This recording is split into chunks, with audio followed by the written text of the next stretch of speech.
Do you want to use a recipe that is in Spanish or another language? And do you want to use it in English? I'm going to show you how you can do it. Choose Google Translate. And here, for example, is from Spanish to English. And here is camera, and only put it in front of your Thermomix, the recipe, and it's going to automatically change it. And if you move, it's going to be the ingredients and the step by step. Choose the recipe that you want to translate and add it to the created recipe folder.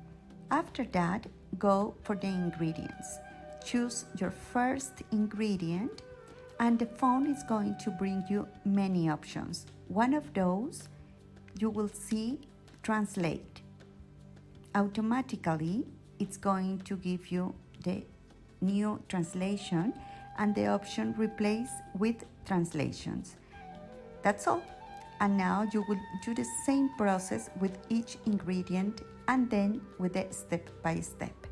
Save it and cook it. Bye-bye.